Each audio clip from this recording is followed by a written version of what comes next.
Hello, everyone. I'm Frank Garza with Lean Startup Company, and it's my pleasure to welcome you to the show.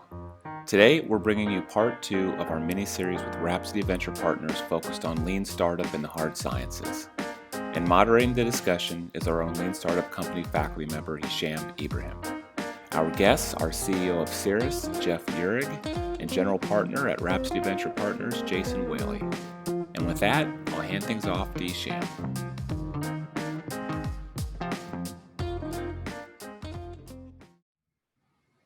Thank you, Frank. And thank you, Jeff and Jason, for your time and for agreeing to do this with us. I'm really excited about this mini-series that we're doing, learning about how companies in the hard sciences space are applying lean principles. Jeff, why don't you start us off with acquainting us first with what is Cirrus's technology?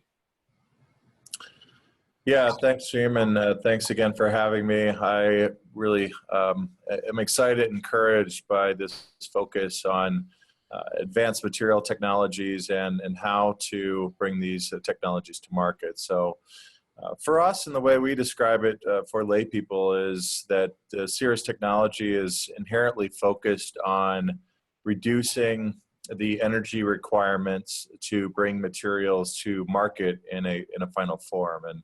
And for us, that means that, I guess from a technical standpoint, is that we have materials that like to react conveniently at low temperatures without the use or minimal use of solvent water, which often contribute to the major energy consumption of any polymer or advanced material technology. So again, if you break down a little bit more for the layperson, me as a layperson, I buy stuff. What's the chain between what you provide all the way to things that I interact with in my life?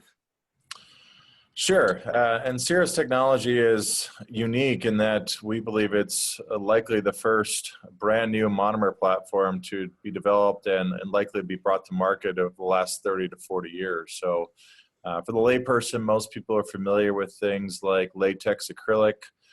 That particular material is a material that would go into wall paint. In fact, the wall paint you buy is a polymer. It just happens to be dissolved in water, and as you apply it to a wall, that water evaporates and it's left with a polymer formation. Alternatively, most people are probably familiar with super glue. Super glue is also a monomer technology. It's similar to the Cirrus technology, and with that particular material, everyone knows that as soon as it leaves the bottle and is applied to a surface, or even in the presence of moisture or water, it'll polymerize. So the challenge with each of those respective technologies, the first one being waterborne, so using a lot of energy to transport, store, and apply water. And in the second one, it reacts often very quickly in environments where you don't want it to polymerize. And if anyone's ever had super glue touching your fingers, you recognize very quickly that it's not often adaptable in commercial environments. So our technology really bridges the gap between those particular aspects of what's in the market today. So our material is a bit of a hybrid. It cures similarly to cyanoacrylates or super glue, but yet it reduces a lot of the moisture or water or solvent content that exists in many of the technologies that you use in everyday living. And would I or will I be able to tell a difference in the products that I use? Well, you will absolutely, hopefully not be able to tell the difference. I think that's one of the unique things of trying to sell a new technology is often not trying to spend too much time on the technology. People generally only buy for their own personal reasons, and most of those reasons are for convenience or cost. So for a consumer or a business, they need to know that what we're delivering performs very, very well, and it does it at a low cost.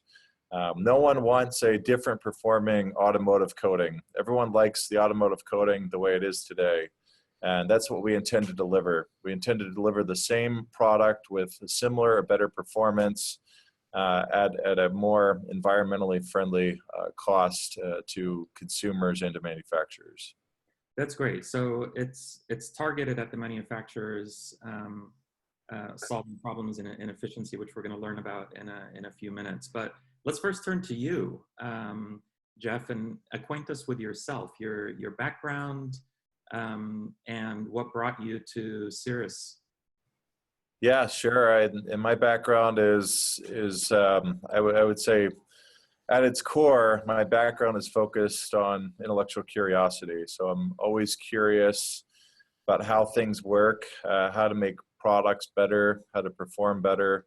And that's really what got me started even early on, as my background's in chemical engineering, focused on really developing new processes that deliver benefits to customers, primarily in an oil refining setting. So working on cost reductions, but ultimately after several years determined that could make a bigger impact, most likely with earlier stage companies.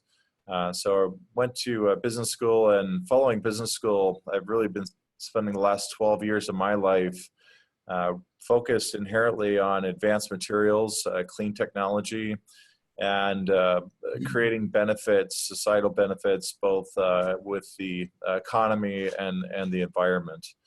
So I would say even more specifically, to get, I guess, more granular, I really enjoy this idea, or this intersection of how do we take products or technology concepts out of a university or even within government research labs, or even someone's ideas that have historically taken significant amount of time to develop, and shortening that time to market and creating great financial returns for investors, often with technologies that would never see the light of day if they're not properly managed and brought to the market. And that's what was so exciting to me about Cirrus. It's a company that was founded in 2009. I joined in about 2013. A lot of the proof of concept work had already been done. There was an incredible investor syndicate in place, along with a really excellent team and founders. But they were really looking for how to solve this issue of, we have this really exciting technology, but it's going to take a lot of time, a lot of money, and all the way through to commercialization to create an economic return for the investors. So the exciting thing for me was being able to work on that challenge. So how do you take a breakthrough technology with long commercial timelines and convert that into a rewarding opportunity for investors? And that's what I've been focused on for the last 5 years of my life. Awesome. Can't wait to hear about it. Before we jump into that, maybe you can tell us a little bit about your how you got to know Jeff and Cirrus, and your relationship, and kind of what attracted your attention there. Yeah, so we met Jeff, and so he mentioned that there was a great investor syndicate in place at Cirrus. So one of his investors was Doug Cameron, who is a friend and advisor to Rhapsody, and he made the connection to Jeff. And I think if Rhapsody had existed 5 years ago, we would have loved to have been part of that great investor syndicate. And I think we missed out on this one just out of the timing and the way life goes. But we've gotten through that connection over the last few years. And what I love about this story is, so he joined Cirrus 5 years ago, and they have successfully commercialized and sold the company. And if you think about a new CEO coming in and getting that done in 5 years, that would be a great Silicon Valley. That's the sort of timeline that people associate with, let's say, typical software type startups. And the conventional wisdom is that in these hard science technologies, this really deep technical innovations in chemical engineering, man, it's going to take 10, 15 years and $200 million to prove this product out and get it out into the market and so on and so forth. And Jeff was able to take a different approach to building the company and make it work and create good outcomes for the investors and get a technology that has a positive impact on the world out into the market and used. And I think he did it in a way that's repeatable. So the insights that I think we'll learn today are things that other people can take into similar situations and apply in a predictable way, or at least in a way, there's principles here that I think can help other people do the same thing.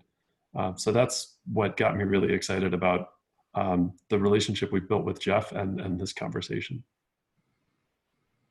Wonderful. Jeff, let's get to it. Tell us your story. Like what, so you, that it's a big challenge that you took on. What was your strategy? How did you develop your strategy? What was it? And walk us through it. Yeah, I think it's one of those concepts of you don't really know what you're doing until someone later defines what you're doing, and it just makes sense. And one of the things that was so exciting about meeting you and being part of this podcast is that we were actually pursuing a lean startup, but as it turns out, the lean startup books weren't really written for us, and I never read them. So what we did, I think, is actually just good business sense. And one of the things we're trying to convey in today's discussion is that a lot of these concepts are absolutely viable in markets that go beyond software and consumer products. You really just have to think about what you're doing, what minimum viable products are for your particular market, and ultimately how do you market them and sell them such that it's attractive to a broad range of different buyers or investors. For us, and that was really kind of the start of my time in 2013 with Cirrus, was really getting back to the basics of what do we feel customers and partners are going to care most about, A, and then B, what do we deliver knowing we're on a very fixed and limited budget in a market that often demands significant regulatory as well as capital expenditures to deliver products. So we immediately came to a pretty rapid conclusion that what we had to do and where we had to spend our money was in developing really this minimal viable sample. So it's not a minimal viable product, it's a sample of materials. And with that material, because it's not software and because we can't change from blue to red or test features and designs, we delivered a product that we communicated had certain benefits. So we communicated it had a benefit of having low solvent, it had a benefit of curing very rapidly, and we had a way to store and stabilize that material. So along with that product or that sample, we also delivered a very highly technical package that said more or less, hey, we can't deliver 20 different products to you over the next month, but what we can do is we can communicate, here's the core sample. It does all the things that you like. It cures fast, but tell us what issues we have with that particular sample. So the feedback was a broad range of different ideas and opportunities. So for example, people said, I like the product, I like its reactivity, I like it has less solvent, but I don't like the fact that it doesn't, it's not water soluble. And we really need a water soluble product. So then we were able to take that information and say, okay, well, I understand that, but did you know we can go back and actually tailor it to make a water soluble product and deliver that?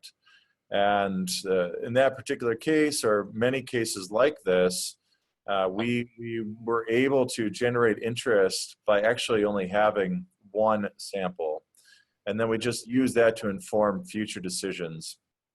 And then, once we kind of got momentum and said, yes, there's a lot of people that like this reactivity or this solvent content, ultimately, we got enough information to say, okay, well, people really want, let's say, a polymer with a very high hardness. So once we kind of got to the point, okay, we've heard it 10 times now, people want a sample with high hardness. This one doesn't have that. let's go invest resources to go deliver that. And that becomes your next minimum viable sample that we deliver to the market. So this is great, Jeff. Let me interrupt you for a second. So it sounds like you defined your first minimum viable sample. Built into it were some assumptions you had about what outcomes customers cared about. You delivered it to a few customers, got feedback that helped either prove or disprove some of these assumptions, and you took that learning and fed it into the next iteration of minimum viable sample. Who were those people that you delivered to first? How did you identify them? How did you even convince them to evaluate the sample? Yeah, that's a phenomenal question. That's a podcast on itself. But for the purpose of today's discussion, we'll try to narrow it down to just a few of our marketing tools and resources of how we kind of down selected who should get these samples and how do we deliver them. The first criteria for who we invested time with was mostly people that were intimately focused on intellectual property development. One of the things that's unique about samples is that it often provides a window for partners to file their own intellectual property. And to some people, they get kind of frightened by that because they don't want people to have intellectual property based on their materials. But for us, we actually like that. We like the fact that people wanted intellectual property because that generally means that they're very creative thinkers and they're very interested in solving problems. So for us, those were oftentimes, we would say, the major chemical companies that had a laundry list of patents that often had commercially viable products attached to them. The other, I guess, for us at least, we determined kind of this criteria that it was always useful to really gain an understanding of what types of questions people are asking in a first meeting.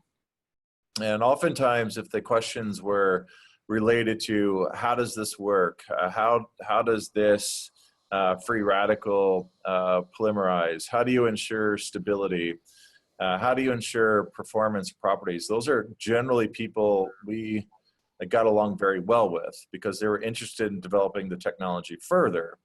And keep in mind, on a limited resource, we couldn't go all the way to commercialization, so we need a lot of help. Oftentimes, the unsuccessful relationships were those focused on areas of the market that we couldn't control. For example, people focused on regulatory, shipping and logistics. How do you handle your HR? How do you handle your structures within your organization? Oftentimes that created often a barrier within those organizations. And for us, it just felt like they weren't focusing on the potential of the technology and how it could help them solve problems. Got it. What was the nature of those early partnerships? Were there, what was the nature of the written agreements that you had in place? What were you expecting of them, and what were they expecting of you? Yeah, it's a concept that's not totally unique or novel, but it's something we've adopted from several different industries. But the way that our business model was conceived is that we had something, a sample that they couldn't get from anyone else in the world. So that's really what we brought to the table, is we can't get this from anybody else. And for them, what they got out of that relationship often was the opportunity to file intellectual property using this material that no one else could access from any other source. So they got that opportunity to be first to market in what we think is an expanding and growing field. And for us, and kind of going back to our original concept that we would be eventually sold, it generated an interest from it. We knew it would generate interest from potential buyers to say, okay, this is a company that's engaged with market leaders in a broad range of different industries, including adhesives, coatings, inks, resins, composites. So the more traction we got across more markets and more reputable customers, we knew that would be very attractive to a potential buyer as we look to exit. So Jeff, if I might add a question in there, one of the things we often struggle with our portfolio companies is when you get feedback from customers, how much weight to put on feedback from different customers. And one of the metrics that we use to figure out like that is something we should listen to and therefore use that as data to move us in a particular direction is how much skin they put in the game. Are they writing checks to support research, or how much in-kind work are they doing? And I wonder how you think about interpreting the data or the feedback that you're getting back from customers, and when and how you try to transition those relationships to revenue-producing relationships. Yeah, I think first and foremost is our experience is that people and companies are not synonymous in any way. So the most important criteria is that we work with great people, and they can be members of any company in the world. Of course, we have a strategic relationship that we publicly announced with BASF. We think the world of them, and they have a great intellectually focused organization. But it really comes down to the people. You know, there's people within every single organization that are leaders, they're thought leaders, and there's other people within organizations that you are primarily there to put up barriers. So when we talk to our sales and marketing force about how is someone responding, we try to avoid labeling company names. We never want to say, for example, BASF is not interested. What we want to say is this individual who's a vice president of X at BASF does not have interest. But BASF has 70,000 employees. Are we certain that within those 70,000, there's not somebody else interested in the technology? So that's one important concept. I think the other important concept is really kind of this multi-pronged approach within the organization. So it's oftentimes not useful to have one person talking to one other person at an organization. In order to have really committed customers, especially in an area as complex as what we're trying to develop, is that we have relationships at the junior staff level, almost on a day-to-day basis of, okay, how's that material performing?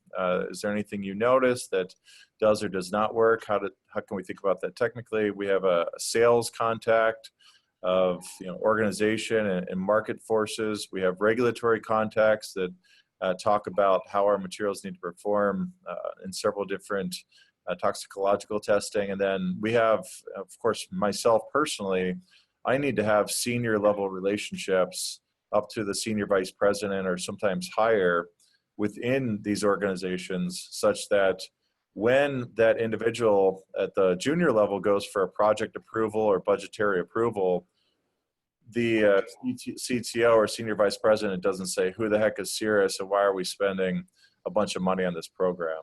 So it really does take commitment up and down the organizational chart, and that's what makes us a success. Now, of course, we're talking about one example of a very good relationship, but I'll tell you in rough numbers, let's say over the last 5 years, Cirrus has sent samples to roughly 150 different partners. And of those 150 partners, we have roughly 15 joint development agreements. So we have about a 10% conversion rate on minimal viable product or minimum viable sample into a joint development relationship. So you have to be relentless. You have to get a lot of samples to a lot of touch points, and you have to focus on high priority accounts. Yeah, makes sense. Now, going back to your early partnerships, so you got your feedback from the first iteration, you fed that learning into your second iteration of minimum viable sample, and then what?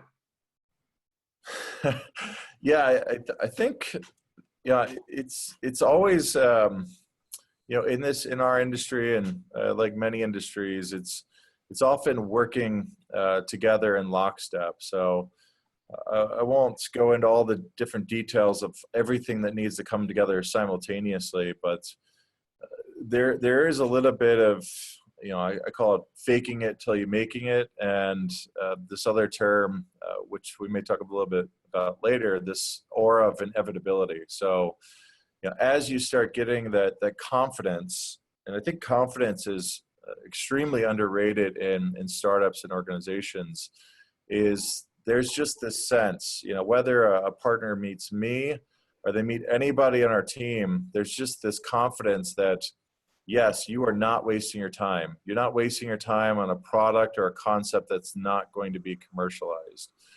So we really kind of set up our organization so that if you went to our website today, it looks like a typical commercial chemical company.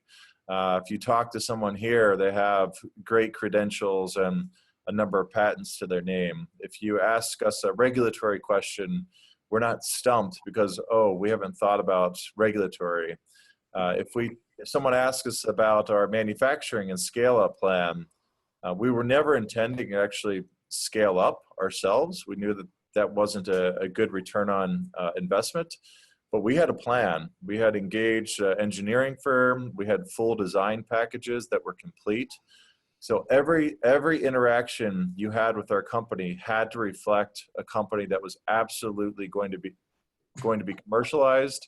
And if they didn't get on the train, that generally would mean for them that they'd be left behind in a very exciting opportunity.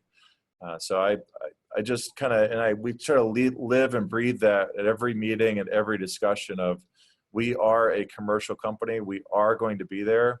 And you should invest your time and money either in FTEs or in patents or in market development. This is a good time, I think, for us to talk about metrics. I'd love to hear about how you think about metrics. It's a very important topic in the lean startup methodology to use the right metrics to measure your progress, depending on the phase you're in and what's most important. Obviously, in the first iteration, you were focusing on getting customer feedback on the product, on the technology. But how did it evolve from then? How do you measure things? Yeah, it's often a difficult challenge because, as everyone knows, incentives matter. And as you set your agenda and your objectives and your KPIs, they need to be focused on what you want your outcome to be. So I think what we first, I guess, before getting into the metrics, I think it's important to think about how you set your metrics. And for us, it was generally about how do we create a meaningful exit for our investors, A, but then B, how do we ensure this really awesome technology ultimately gets commercialized and brought to the market? So once we kind of established, hey, these are the goals of the company. We want to be bought. We want to be owned by a commercially focused partner. Then it became a lot easier to set out and say, how do we make that happen? And for us, it really came down to, I would say, roughly 3 metrics. The first was just relentless focus on intellectual property development.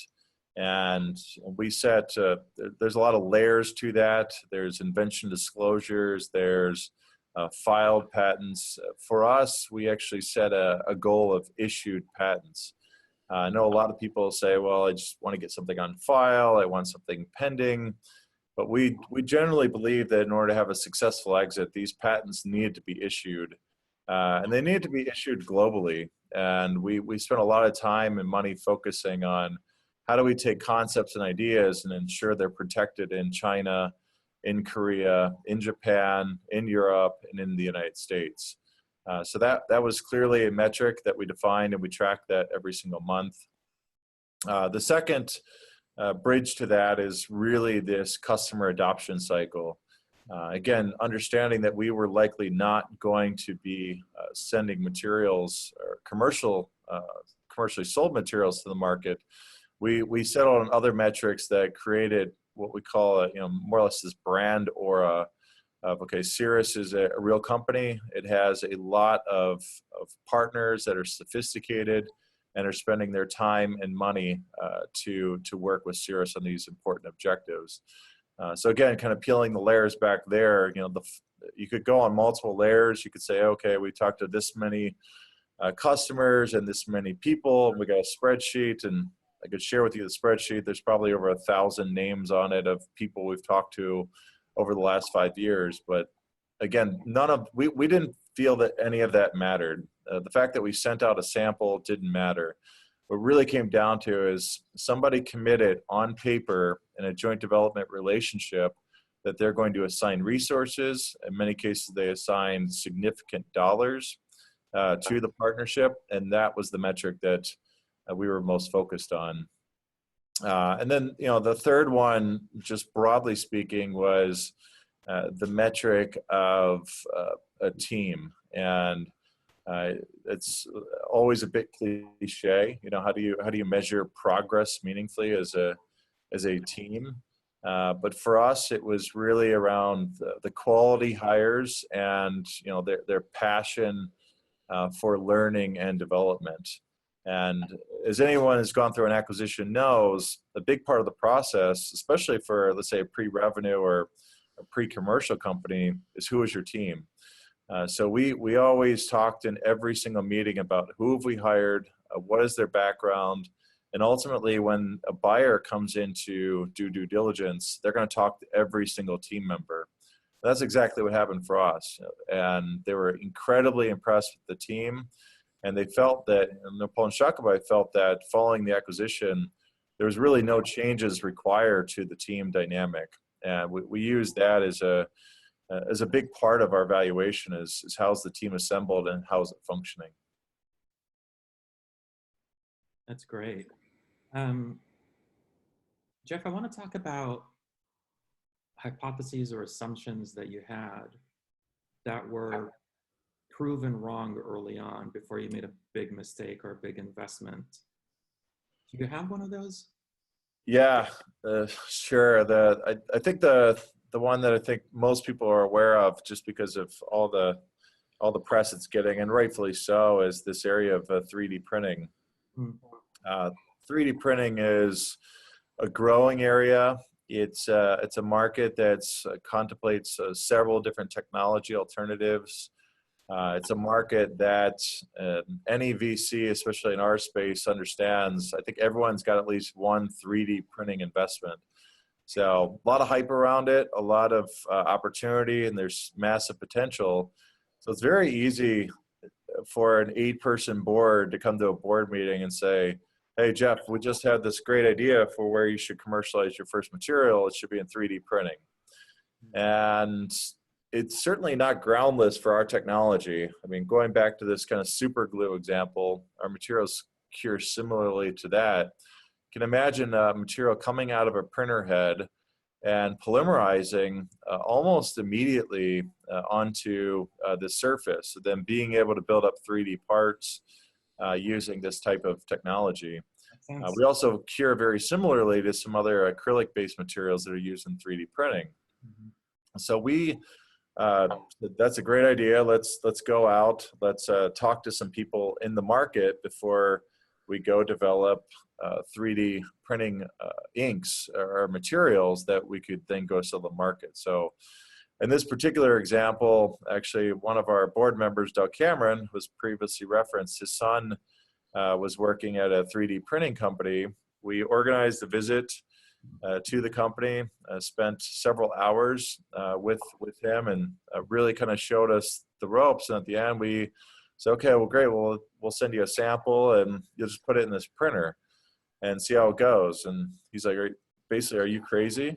Like we've spent tens of millions of dollars developing this printer for a very specific type of ink or monomer that we've used. We use lasers, we use different form printing techniques. There is no way in heck we could walk back to our investor and say, hey, we're going to go change our machine design to incorporate the Cirrus material into the next generation printer. So I think that's one of the things that has really burned, I'd say, advanced material companies, is there's a failure to recognize the sunk cost of B2B type industries. It's very difficult to walk into, let's say, a General Motors automotive facility and say, hey, we're going to change the paint on your car. And that, again, on paper sounds great.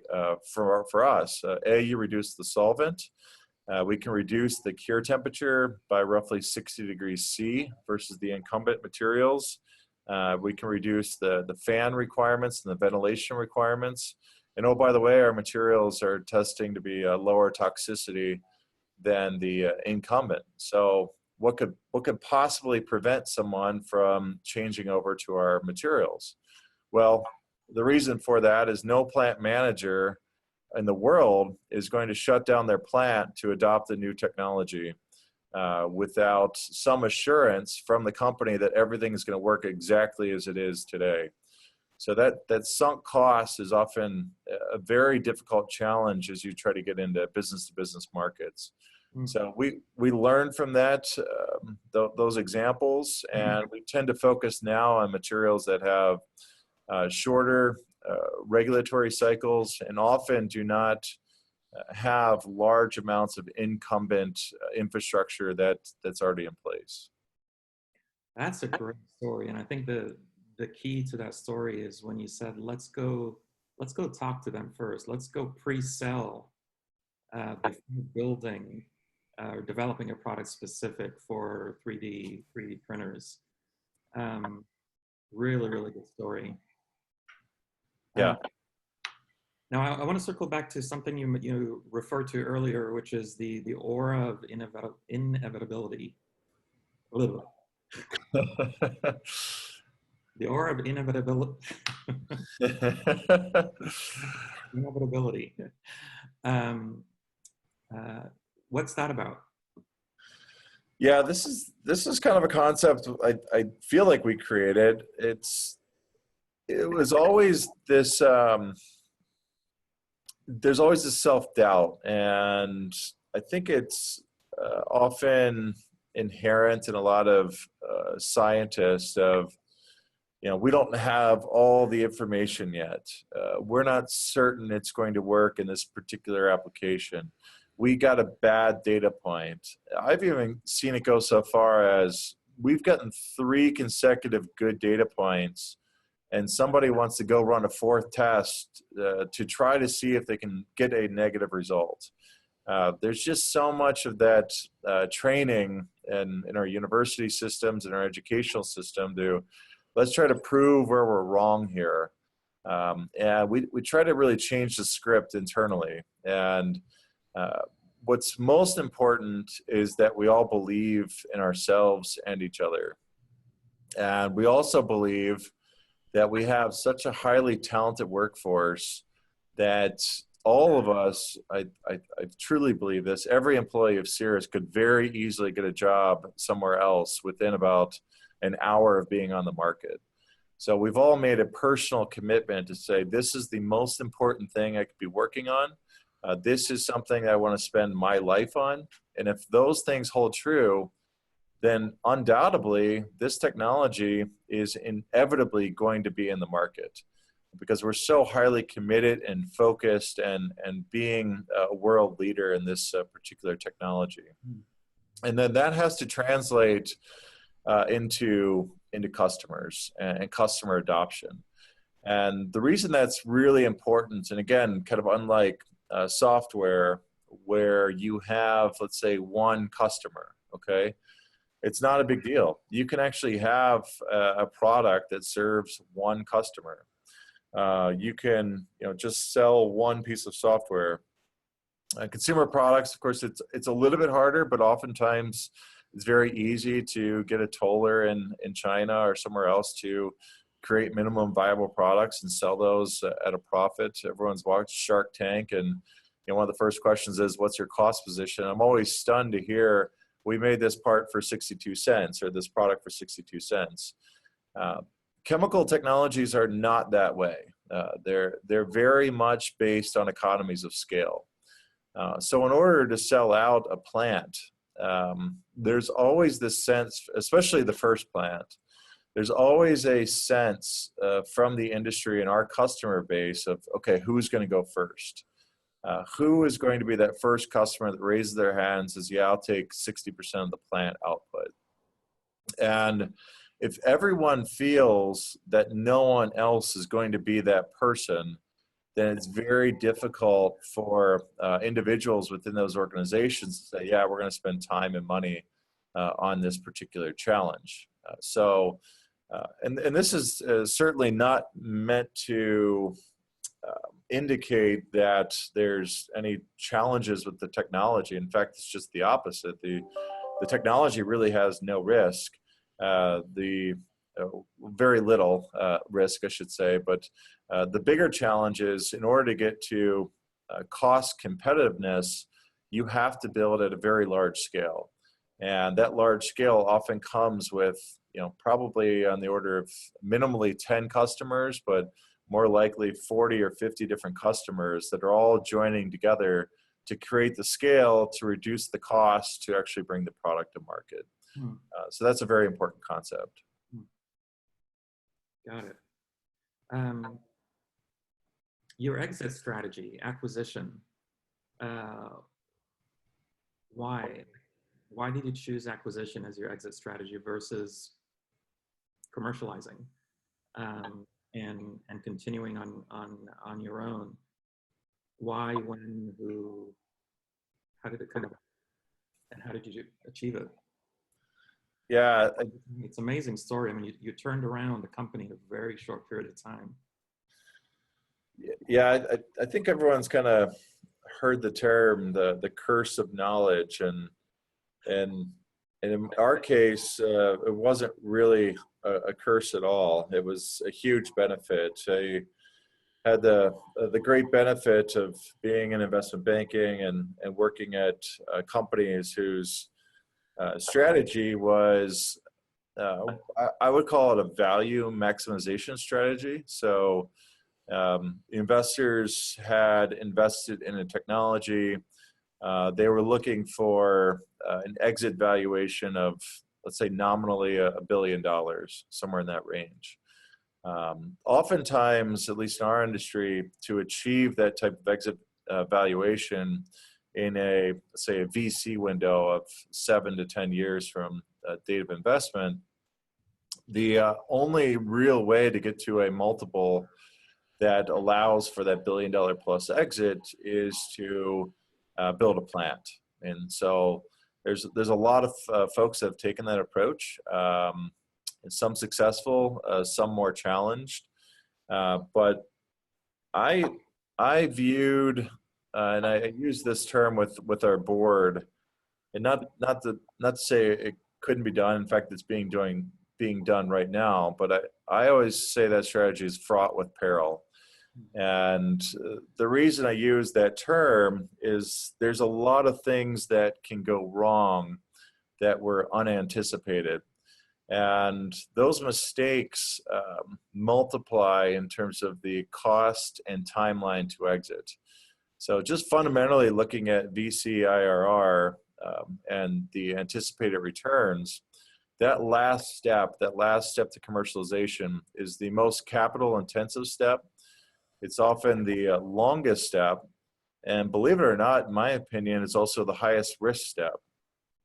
Because what you often are asking a team to do, and I'll take our team for example, our team is incredibly talented in synthetic organic chemistry and incredibly talented in material science. analytical chemistry, certainly in market development, intellectual property. There's no talent.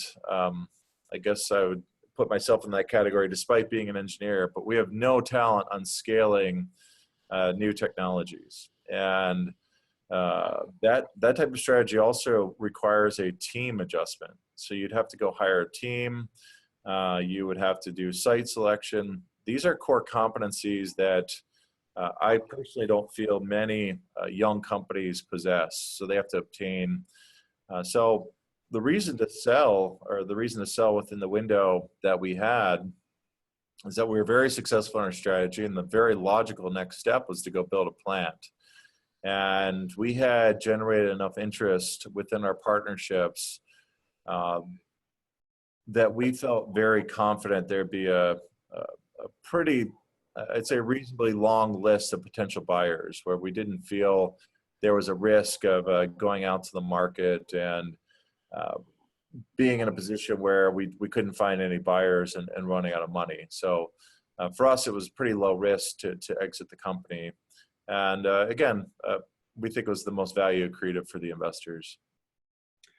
One question I would have, Jeff, if I might, is related to the JDA strategy. So when you were developing products early on with companies like BASF, one objection that I've heard from scientific founders a lot is that if you enter into partnerships with big companies, there's some piece of IP that company now has.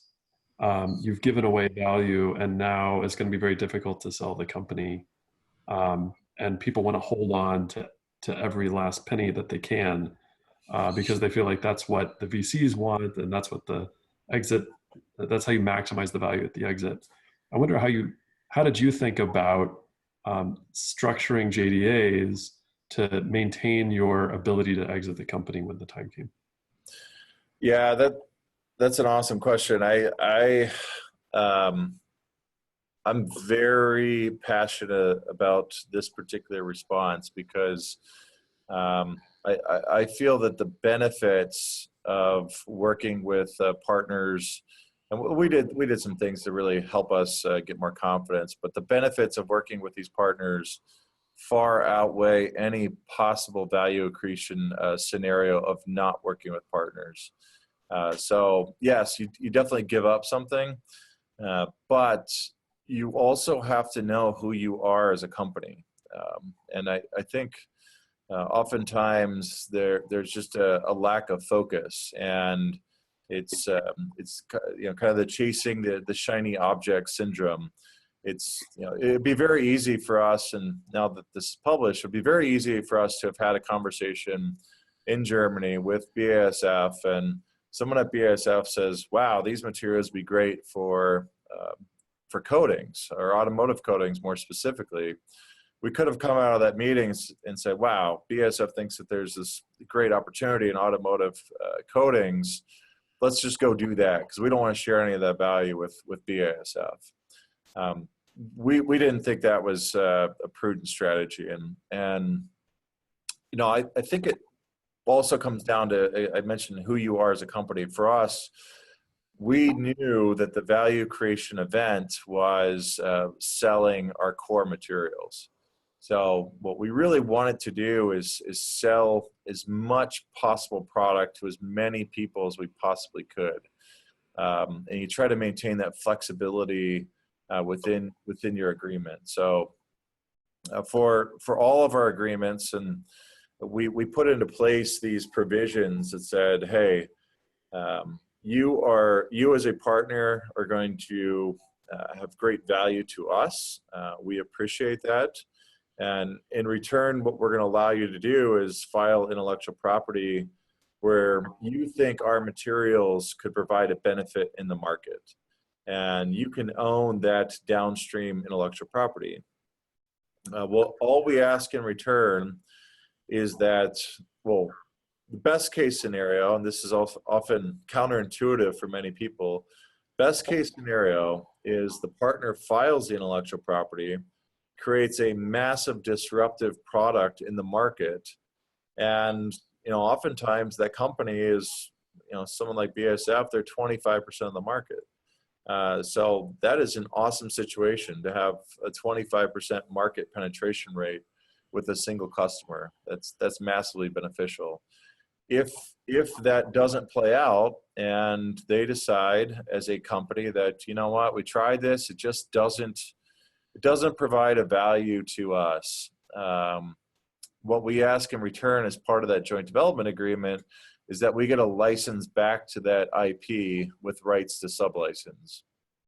And that's very important for us, is that we have that in place. It also helps with customer selection, because if a customer does not agree to that type of provision, more likely than not, what they're trying to do is block your technology from being adopted, and they're not really mutually invested in the commercialization of the technology. That sort of nuts and bolts stuff is fantastic, Jeff. Thank you. I really, really appreciate that answer. And I think there's some real insight in there in terms of the type of relationship you're trying to form with even individual people, that you know you're sharing the same goals and being fair with each other, and also structuring things in a way that allows you to build the business and gives you some flexibility, but still delivers benefits to the partners. I think that's really great stuff. Yeah. Yeah. No, Jeff, really, there's just really golden lessons in everything that you've shared with us today. And I want to end with, given all of these lessons and everything that you've learned over the last few years, if there was a single piece of advice that you would offer others in the industry, what would that one thing be? Yeah, the first thing that popped in my mind is to trust yourself. And that's often really hard to do, because any startup and any company that's really focused on lean principles and trying to do something really hard, almost every day you can find hundreds of people to tell you what you're doing is crazy, and that you should give up, and that you should stop, and you should go do something else with your life. And I have a lot of even trusted mentors that, as I was going through certain situations, and as we had some challenging times, as every startup does, there was ample opportunities for me to give up. And I always came back to something very simple, which was I trusted myself, A, and B, because I trusted myself and I believed in the technology, there was no way it was going to fail. And that type of thinking can also be detrimental. But yet, if you're honest with yourself and say, yes, this technology absolutely has value, I'm a smart and talented individual, then you should pursue that. And that's the advice: is don't lay it down because you face a bit of adversity. The aura. The aura, yeah. It's going to happen. That's right. But an honest aura, not a fake aura. That's a great point of differentiation. And I've had I think one of the most fun things about exiting, and it is doing these types of events and podcasts. And I've had the great luxury of talking to, I'd say within the last year and a half, probably in the order of around 10 different founders, most all of which are kind of in this space, I'd say advanced materials. And there have been some of those founders and CEOs that I've been on the other end of that, really encouraging them to say, hey, I know this is your baby. I know you developed this during your postdoc. I know that you think this is the greatest thing and how you should be spending your life. But there's ample evidence to prove otherwise at this point. And so you don't want to go so far as to be blind to what's staring you in the face. Yeah. Jason, at the very beginning, you mentioned that the approach and the process that Jeff used is repeatable. And I'm starting in this mini series, first Hazel and now Cirrus. I'm starting to see some themes arise, such as the early partnerships model, which essentially is an adaptation of the lean startup build, measure, learn cycle. There are other themes as well, but I'd love to hear your perspective in closing. Given your viewpoint, working with partnering with many companies, what themes are you starting to hear between the first discussion we had and now the discussion with Jeff? Yeah, I think that point that you just brought out about the early customer interactions and the early partnerships is a great theme for us to start with at this point in the series, because one thing that we hear a lot from scientific founders is that, hey, developing the first product is going to take, $10 million. So let's raise $10 million and develop a product, and then we'll go try to sell that. And I think Jeff's experience is the perfect illustration that actually you can go pre-sell or even sell customers with data from the lab or with very small samples that they can evaluate themselves. And in those conversations, the insights and feedback that you get, the objections that you hear, can save you so much time and help accelerate your development tremendously, because it's that sort of learning from the market that feeds into the product development cycle and keeps you on the right track. I think there's a concept in lean, validated learning. Yeah. That you're really, like, in the early days when you're in the search mode of trying to find what's the pain point we're going to solve, your job is to get as much validated learning as possible. And validated learning is based on customer behavior. And you sitting in the lab developing a product is producing zero validated learning, no matter what you do. And it's very possible to take results from experiments or small scale samples and go out into the market and do the market development and get validated learning from customers without raising a lot of money, and advance your knowledge of the business and your knowledge of the market that you're going to go into. And I think that the tools that you use to do that in this sector are very different from what you might read about in the lean startup. Like, you're not doing cohort analyses because there's maybe only 5 customers in the world. Right. Oligopoly market. Like, you can't do a statistically meaningful cohort analysis, but you can get a lot of validated learning from these really deep conversations. So I think that's the first theme I would pick up. That's, I think, very repeatable and something that people can start doing tomorrow. I think that's a perfect note to end on. Again, Jeff, thank you very, very much for sharing your story and sharing these golden lessons that I think are going to be very, very valuable for people who are going to watch this. Thank you again, and best of luck going forward. Thank you, and looking forward to our next conversation. Thank you, Hisham. Thanks, Jim. Yeah, really a lot of fun, and really looking forward to continuing this conversation. Sounds good. Take care. Bye. Bye-bye. Bye.